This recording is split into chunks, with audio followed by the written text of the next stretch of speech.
Si jamais tu ne me connais pas et que tu es enseignant, cette vidéo est probablement pas la bonne vidéo pour toi. À la place, va plutôt voir cette vidéo ou toutes celles que je te donne en description. Et si tu me connais, tu sais peut-être que je propose en plus de tout le contenu gratuit qu'on peut trouver sur YouTube et Instagram, du contenu payant, des programmes d'accompagnement payants. D'ailleurs, si ça t'intéresse, c'est en description que ça se passe. Dans cette vidéo, je t'explique pourquoi ces accompagnements sont payants, pourquoi est-ce que je fais payer les profs et pourquoi c'est en fait une bonne chose. Alors, je ne vais pas t'expliquer par A plus B pourquoi c'est une bonne chose, etc. On va plutôt prendre un détour un peu plus personnel et je vais te raconter comment mon expérience de vie m'a amené à faire ce choix-là. Bref, on est parti pour une vidéo plutôt personnelle où je vais te raconter mon parcours. Je commence mon histoire en 2013. 2013, je viens d'inventer un petit peu le prototype, l'embryon de ce qui va être l'évaluation constructive. Et je découvre des élèves hyper motivés, un changement dans ma classe que j'imaginais pas. Et j'ai juste envie de dire, mais en fait, il y a un truc là, j'ai envie d'en parler à tous mes collègues et j'ai envie que tous mes collègues découvrent ce truc que je viens de trouver. Et c'est un échec retentissant. Je ne sais pas si tu as déjà essayé de faire ce genre de choses, mais bon, les collègues sont pas très intéressés, ils voient pas trop ce que je fais, et puis même certains sont sur la défensive et se sentent agressés par ma proposition, puisque ça, quelque part, les remet, enfin, ils entendent dans ce que je propose qu'ils sont des mauvais profs. Ce qui n'était pas du tout mon discours, mais c'est ce que eux entendent.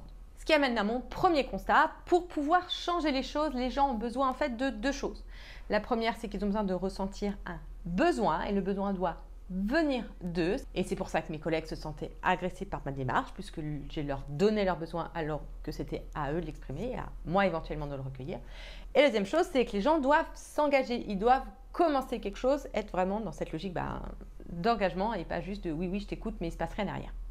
Forte de ce constat, je continue un peu mes pérégrinations. Je me dis, ok, bon, les collègues, ils ne sont pas engagés et en plus, ils n'ont pas exprimé de besoin. Je vais aller voir d'autres gens. Et j'arrive assez naturellement, ce qui est un parcours assez classique quand on est dans l'enseignement, sur le monde associatif. Je ne vais pas te faire tout le détail, mais les associations, j'en ai balayé pas mal. Et en gros, j'en vois de deux sortes. La première sorte, c'est les petites associations. Là, je vais citer par exemple l'ICEM, les crêpes paillées pédagogiques, le café pédagogique. Donc des petites associations avec un ou deux salariés, voire même pas du tout de salariés. Et ce mode, ça fonctionne, puisque les associations que j'ai citées, elles fonctionnent depuis plusieurs dizaines d'années. Donc, on est sur quelque chose qui fonctionne sur le long terme. Mais moi, c'est un modèle qui ne me convient pas. Et c'est ça que je réalise, parce qu'en fait, déjà, premièrement, on est soumis au bon vouloir de l'éducation nationale. Et oui, ces salariés, entre guillemets, sont souvent des enseignants sous décharge. En fait, l'éducation nationale donne à l'association des décharges, ce qui permet aux enseignants de ne pas enseigner, mais de s'occuper de l'association. Et le jour où l'éducation nationale décide d'arrêter la décharge, ça devient compliqué à mettre en place. Et en fait, on est toujours soumis au bon vouloir de l'éducation nationale, ce qui pour moi n'est pas une option. Et deuxième problème pour moi, c'est que leur impact est assez petit, comme ce sont des petites associations. Soit elles vont toucher beaucoup de monde, mais pas très en profondeur, comme par exemple le café pédagogique. Ou alors, elles peuvent décider à l'inverse de toucher peu de monde et les transformer leurs pratiques en profondeur, comme par exemple crêpes paillées pédagogiques. Et moi, ça ne me va pas comme impact. Je veux toucher plein de gens et les aider à transformer leurs pratiques en profondeur. Et on voit bien que ce n'est pas possible dans le mode petit pour des questions de petites associations, petits moyens. Du coup, puisqu'il ne faut pas une petite association, allons regarder du côté des grosses associations. Là, les deux exemples que j'ai vus, les deux modèles, ça va être Inversons la classe et Synlab. Et qui dit grosse association dit beaucoup de boulot, d'où la question, qui est-ce qui fait ce gros boulot? Un fonctionnement qui peut être par exemple suite d'Inversons la classe, c'est que ce sont les bénévoles qui font ce gros boulot. On est vraiment dans cette logique de je donne mon temps gratuitement. Et en fait, ça ne me convient pas, puisque vous vous rappelez que moi, dans mes valeurs fortes, il y a cette idée que pour pouvoir aider les autres, on doit d'abord s'occuper de soi. J'apprends aux enseignants à d'abord mettre leur masque à oxygène dans l'avion avant de mettre ceux des enfants. Et là, du coup, c'est complètement contraire à mes valeurs, puisqu'on va aller s'occuper des autres en se surinvestissant, puisque quand on se rajoute un boulot d'associatif en plus de son boulot de prof, on est ce qu'on appelle surinvesti. Et du coup, on va tendance à s'épuiser pour aider les autres et ça ne va pas du tout avec mes valeurs. À noter que l'exemple en question, Inversons la classe, a fini par mettre la clé sous la porte pour exactement ces raisons-là. Les gens surinvestis sont restés surinvestis 2-3 ans et puis après, ils étaient juste au bout du rouleau. Ils ont arrêté. Comme les autres ont vu que en fait, c'était énorme comme boulot, personne n'a pris la relève. Je caricature un peu, mais on voit que ce système, en fait, sur le long terme, ça ne marche pas. Donc, on ne peut pas fonctionner uniquement sur le bénévolat, il va falloir à un moment aller chercher des salariés. L'exemple que je vais te donner, c'est à la fois Synlab ou moi qui suis passée chez les Saventuriers, donc c'est parti du CRI, qui est aussi une association ou une fondation, je ne sais plus trop, mais qui fonctionne sur ce même modèle. Eh bien, ces associations ou ces fondations vont aller chercher de l'argent pour aller payer les salariés.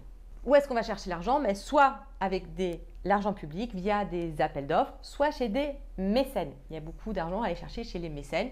Par exemple, le CRI est beaucoup financé, était beaucoup financé à l'époque par la fondation Bettencourt. Donc, comme je te dis, ce système, je le connais bien. J'ai été moi-même pendant 1 an salarié dans un système comme ça. Donc, je l'ai vu fonctionner de près avant de voir si c'était ce qui me convenait ou pas. Et au final, tu l'as deviné, ça ne me convient pas et je t'explique pourquoi. Premièrement, il est indispensable d'avoir une ou plusieurs personnes dont le boulot à plein temps, c'est d'aller chercher l'argent des mécènes ou l'argent des appels d'offres publics. Et donc, ça veut dire que ces gens sont occupés à faire autre chose que d'aider les profs. Et en fait, ça me dérange parce que je trouve ça tellement un gaspillage d'énergie des gens et de choses comme ça que ça ne me convient pas. En fait, je préfère que les gens utilisent leur temps à aider les profs plutôt qu'à soit aller taper à la porte à des dizaines de mécènes pour leur dire ce qu'ils pensent qu'eux veulent entendre, ou à remplir des dizaines et des dizaines de papiers en langage administratif pour demander de l'argent public. Deuxième problème, c'est que comme le financeur, ce ne sont pas les profs, mais ce sont les mécènes ou l'argent public, les objectifs, les gens à qui tu dois rendre des termes, et donc en fait les gens qui décident de ce qui va se passer, ce sont les mécènes ou les fonctions publiques. Et donc, en fait, tu es en train de travailler pour les profs, mais avec l'agenda de quelqu'un d'autre. Et donc, pas forcément pour les profs. Il y a un problème d'alignement des objectifs. Exemple, si je vais voir un mécène et je leur dis « je veux de l'argent pour aider les profs à corriger moi leur copie », je pense que le mécène ne va pas comprendre pourquoi. Et ce n'est pas quelque chose sur lequel une fondation a envie de mettre de l'argent, parce que dans l'opinion publique, tout le monde s'en moque un peu que les profs corrigent trop. En plus, une fois que tu as l'argent, tu ne peux pas le dépenser comme tu veux, parce qu'il faut que tu le dépenses comme le mécène a décidé ou comme le public a décidé quand c'est de l'argent public. Donc, en fait, tu ne fais pas ce que tu veux, tu fais ce que eux veulent. Normal, c'est leur argent. Troisième problème, j'ai un problème de déontologie. En effet, que cet argent des mécènes, etc., on ne sait pas comment ils l'ont gagné. Par exemple, est-ce qu'on va accepter ou pas l'argent de Dassault qui vend des armes? Est-ce que je suis OK d'être financé par la vente d'armes? Et autre question, même quand cet argent a été gagné avec des valeurs qui sont les miennes, il faut savoir que souvent ces fondations servent en fait uniquement à faire de l'évasion fiscale. Est-ce que je suis d'accord pour aider les grosses entreprises à faire de l'évasion fiscale? Là, je fais une petite pause pour un troisième modèle que je n'ai pas forcément expliqué, qui est le producteur de contenu avec un Patreon ou un Tipeee, c'est-à-dire qu'on paye pour pouvoir avoir accès à sa chaîne. Enfin, on paye, il fait sa chaîne YouTube et si tu aimes bien, tu payes. On va trouver par exemple, les 2 exemples que je peux te donner, c'est Eureka, qui est une chaîne d'économie, ou MetaChoc, qui est une chaîne sur la métacognition.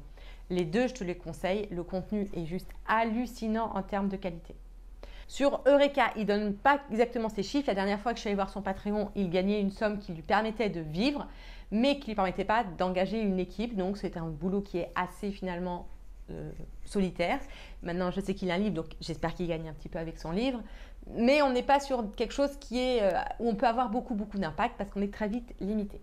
L'autre exemple, c'est MetaChoc et elle, pour le coup, elle est beaucoup plus transparente sur ce qu'elle fait, combien d'argent elle reçoit, ce qu'elle en fait, etc. Et ce qui se passe, c'est que déjà en 4 ans, elle vient à peine de trouver l'argent pour se rémunérer en 4 ans. Et elle n'a toujours pas pris ni de vacances ni de week-end puisqu'elle est entièrement sur cette entreprise-là et elle a réussi à recruter des gens qu'elle paye au lance-pierre de sa bouche même. Donc toujours pareil, cette notion de surinvestissement qui, en fait pour moi, c'est de l'associatif caché. Et attention, je ne te dis pas que l'associatif c'est mal. Moi-même, je continue l'engagement associatif, mais en faisant attention au surinvestissement. Et pour moi, ce n'est pas compatible avec avoir beaucoup d'impact. Arrivé là, je me dis, en fait, je vais aller chercher l'argent des fonds de formation des enseignants. C'est-à-dire que je vais faire de la formation professionnelle et je vais me faire payer par les fonds de formation continue. Tu sais, c'est par exemple quand on fait des journées pédagogiques ou quand tu vas au stage, un stage, etc. Le formateur est payé par tes fonds de formation.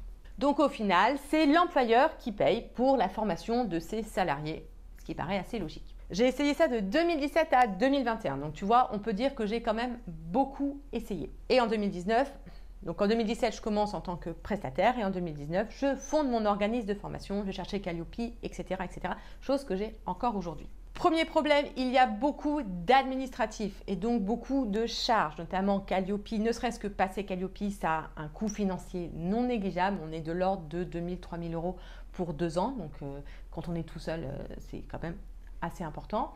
Et puis ça, c'est juste si je fais tout moi-même. S'il faut en plus que je paye quelqu'un pour développer les process que me demande Calliope, ben, ça monte très vite.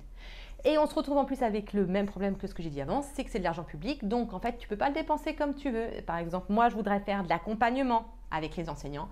Je n'ai pas le droit, puisque ce n'est pas de la formation professionnelle. Deuxième problème, tout le mode de financement et toute la pensée est entièrement construite sur la formation en présentiel. La formation présentielle, ça ne me dérange pas, j'en ai fait, mais on retrouve toujours ce problème d'impact. Déjà, impact parce que on ne peut mettre que 15-20 personnes dans une salle de formation, alors qu'on peut mettre plusieurs centaines de personnes dans une formation en ligne.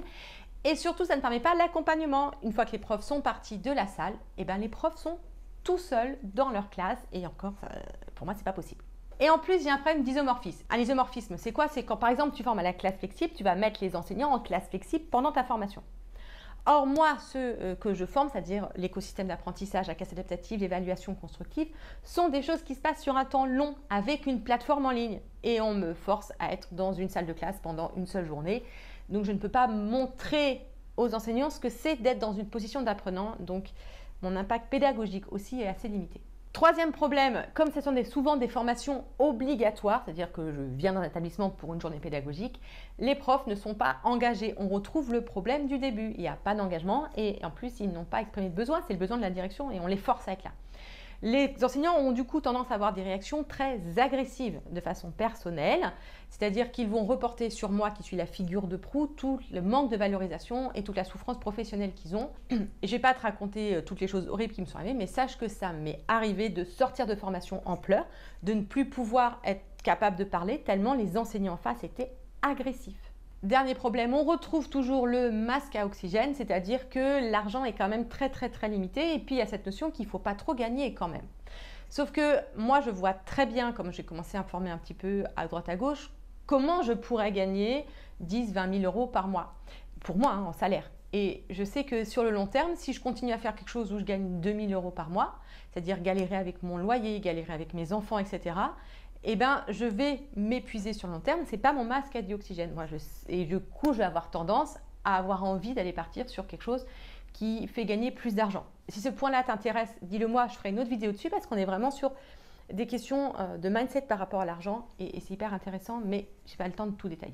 Bref, malgré tout ça, je me motive. Je me dis non, mais il y a vraiment un truc à chercher. Je cherche à me faufiler dans les interstices pour aller essayer de récupérer des frais d'échelle, par exemple, ce genre de choses. Et enfin, en 2021, ça commence à marcher. C'est-à-dire que plusieurs établissements commencent à commander ma formation et à dire on est trop intéressé, c'est trop bien, etc. À vouloir la renouveler, à vouloir la mettre en gros. Et du coup, qu'est-ce qui s'est passé? L'institution publique a couper tous mes fonds. Car en fait, un organisme de formation qui réussit bien, c'est un problème dans ce système. Premièrement, il y a toujours cette méfiance, c'est-à-dire que si je réussis trop et que donc les profs demandent trop de formation, c'est que c'est une arnaque, d'accord? Quelque part, c'est une arnaque, puisque je donne beaucoup d'argent à cette personne-là, c'est que je me fais arnaquer par cette personne-là. Deuxième problème, si je réussis et que donc je réussis mieux que les autres, ça leur pose problème au niveau de l'équilibre, c'est-à-dire que pour les fonctions publiques et pour les financeurs, ils ont besoin qu'il y ait plusieurs organismes de formation qui proposent plusieurs choses pour avoir une certaine variété. Et je disais, ça va paraître très orgueilleux, mais vraiment c'est ce qui s'est passé. Quand on commence à proposer un produit qui est meilleur que les autres, du coup les enseignants vont demander ce produit et du coup ça va être... On va prendre une position qui est trop forte, c'est ce que m'a dit l'organisme public, c'est qu'on ne peut pas vous donner rien qu'à vous, plus de la moitié des fonds de formation, c'est pas possible. Donc en fait, quelque part, c'est un endroit où je ne peux pas réussir. La réussite n'est juste pas possible de façon systémique. Donc en parallèle, depuis 2019, je commence à me former sur l'entrepreneuriat et l'idée de faire payer les profs commence petit à petit à faire son chemin dans ma tête, qui était avant vraiment une espèce d'énorme tabou. Ce que je disais, c'est pas normal que le prof paye pour sa formation professionnelle, c'est à l'employeur. Et je t'ai pas dit, mais on retrouve les mêmes problèmes quand c'est l'employeur qui paye pour les profs. Du coup, la formation, elle est sur les objectifs de l'employeur et pas des profs. Et je peux te dire que ton employeur, il n'a pas encore compris pourquoi c'était important que tu corriges moins.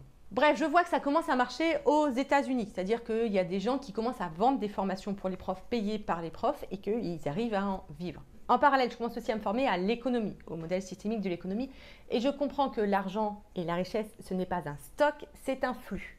pareil, ça t'intéresse, je te fais une autre vidéo, mais en gros, ce qu'il faut retenir, c'est que de donner de l'argent à quelqu'un, c'est de donner du pouvoir à quelqu'un, c'est de lui transférer une partie de notre pouvoir d'agir, et que là, ce qui compte, c'est pas combien d'argent je lui ai donné, mais à qui j'ai donné, mais ce qui compte, c'est qu'est-ce que lui va en faire avec. Et donc, quelque part, en demandant aux enseignants de me payer moi, je vais pouvoir redistribuer cet argent en aidant les enseignants, en ayant vraiment leurs intérêts à cœur, cette notion de flux et pas de stock. Bref, je ne vais pas tout détailler, encore une fois, si ça t'intéresse, on fait une vidéo sur l'argent, mais l'idée que je voulais te faire passer, c'est que depuis que j'ai lancé ce modèle, donc en septembre 2022, je n'y vois que des avantages. Déjà, c'est de l'argent que je peux dépenser comme je veux. Et ça veut dire y compris en faisant de la qualité. Parce que quand c'est l'argent de quelqu'un d'autre, quand quelqu'un d'autre paye pour toi, eh ben, il va toujours avoir tendance à dire non, mais ça c'est trop bien pour eux, c'est trop bien pour eux. Ok, donc le nombre de fois on m'a dit non, mais ce que vous faites c'est trop bien pour les profs, mais je ne saurais même pas compter. Aujourd'hui, les clients, c'est mes clients, ce sont les profs. Donc ils ne vont jamais me dire non, c'est trop bien pour moi. Donc je vais enfin pouvoir leur apporter la qualité. Et on ne se rend pas compte en tant qu'enseignant parce qu'on a tellement l'habitude de ne pas avoir de la qualité qu'on ne rend pas compte. Donc par exemple, oui, il y a des accompagnements, ils peuvent me poser toutes leurs questions et des choses que je ne pourrais pas faire dans n'importe quel autre système. Je suis enfin libre de faire de la qualité et de donner aux enseignants la qualité qu'ils méritent. Deuxième chose, comme les gens ont payé, ils sont engagés. C'est-à-dire qu'ils vont vraiment changer les choses dans les classes et pas juste écouter une journée péda et puis après ça ne change rien. Il y a des changements réels qui se font dans quasiment toutes les classes. Et comme moi, ce qui est important, mon but, c'est d'avoir le plus gros impact possible. Je sais que c'est ça qui a de l'impact, puisque ce qui compte, ce n'est pas ce qu'on dit aux enseignants, c'est ce qui se passe dans les classes. Et là, je vois qu'il y a du changement réel dans les classes, en profondeur sur beaucoup d'enseignants. Donc, mon impact correspond à ce que je cherche. Troisièmement, comme c'est moi qui décide de mes tarifs et de ce que je fais pour les enseignants, etc., j'ai prévu dans mon temps de travail du temps pour faire du contenu gratuit, comme celui que tu es en train de regarder là. C'est du temps prévu dans mon temps de travail, donc ce n'est pas du surinvestissement. Donc quelque part, ce modèle économique me permet d'augmenter mon impact en faisant du contenu gratuit. Si je peux faire du contenu gratuit de la qualité que tu vois en te disant « Waouh, mais pourquoi il y a cette qualité-là » Parce que j'ai développé un modèle avec un accompagnement payant qui me permet d'avoir le temps de faire ce contenu-là. Le temps, mais pas que le temps. Je ne suis pas toute seule à faire ces vidéos. Je peux aussi me faire aider pour avoir des choses de meilleure qualité. Quatrièmement, je sais que je vais pouvoir tenir longtemps puisque du coup, je sais que mon masque à oxygène est bien posé, que je vais pouvoir gagner l'argent dont j'ai besoin pour pouvoir avoir le mode de vie qui me convient et que je ne vais jamais me dire « Ah, mais en fait, je vais changer de métier parce que en fait, j'arrive pas à payer les études de mes enfants » puisque je sais que je vais pouvoir payer les études de mes enfants. Et enfin, le bonus que je n'avais pas envisagé mais que tu commences à voir dans cette vidéo, c'est qu'en ayant moi-même travaillé mon changement de posture par rapport à l'argent, je vais pouvoir aider mes clients, donc les enseignants, à changer leur posture par rapport à l'argent. Et notamment, je vais pouvoir leur aider à eux-mêmes comprendre que l'argent, ce n'est pas un stock, c'est un flux. Et que plutôt que de se demander à longueur de journée comment je vais pouvoir économiser, ils ont toutes les compétences dans leurs mains pour se demander comment ils peuvent gagner plus d'argent. C'est d'ailleurs ce que j'explique dans cette vidéo-là, où je t'explique pourquoi c'est important et pourquoi je pense que c'est indispensable pour un enseignant de créer son side business.